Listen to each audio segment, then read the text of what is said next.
هذا البيت طابق اول، للي ما بيحب الطوابق العليا راح اعطيك بيت طابق اول شمالي غربي.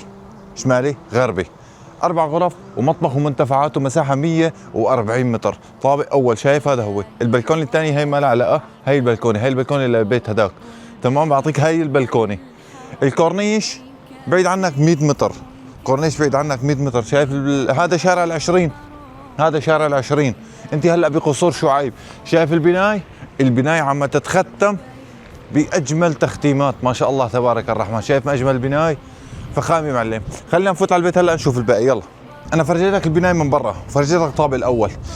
بدك بيتين فوق بعض، عندك الطابق الاول هاد والطابق الثاني اللي فوقه، يعني بيتين فوق بعض بنفس التصميم، بنفس التقطيع، بنفس كل شيء. لا تقول لي هلا ابعث لي فيديو الطابق الثاني، نفس هذا بالضبط. تمام. هاي عندك اياها اكبر غرفه، شايف شلون؟ اكبر غرفه هي الغرفه الاولى. تمام. عندنا هون الغرفه الثانيه. فقط اللي بيفرق هذا البيت عن البيت اللي فوق انه هي مسكره مقطوعه. هون بامكانك توصلهم مع بعض، بامكانك تسكرها، خلي كل واحده لحال، ما في اي مشكله. تمام. هاي بابا الغرفه هون، والباب الغرفه الثانيه كمان لحالها هون. تمام. هون عندنا المطبخ، وهي بلكونه المطبخ، ما شاء الله تبارك الرحمن. باب البيت بيجينا هون. هون عندنا باب البيت.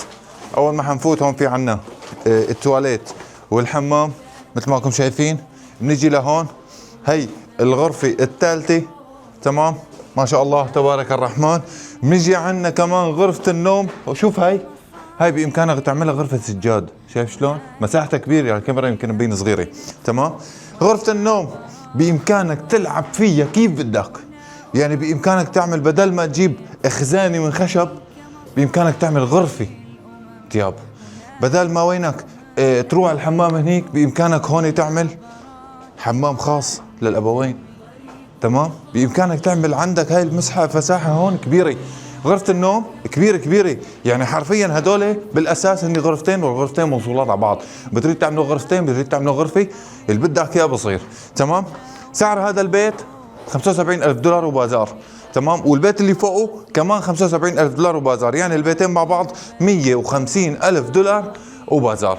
تمام معلم. مساحه البيت برجع بحكي، مساحه البيت 140 متر. تمام. 4 غرف ومطبخ ومنتفعاته، او 5 غرف ومطبخ ومنتفعاته، بتوصل بتقطع غرفه بدك اياها. تمام. المنطقه قصور شعيب. كورنيش بعيد عنك 100 متر تمشايه. تمام، يعني 5 دقائق تمشايه. شو فيك عندك كمان؟ البنايه جديده، مقاومه للزلازل. شو في عندك كمان؟ يعني عندك كتير كتير كتير خيارات، حتى كمان اسانسير راكب شغال ان شاء الله. الله يسعد لي اياكم. لاي سؤال او استفسار بامكانك تتواصل معي على الرقم الموجود بالبايو، وكان معك اخوك شادي المصري. لاي اعلان ولاي تسويق بامكانك تتواصل معي، فقط لا غير.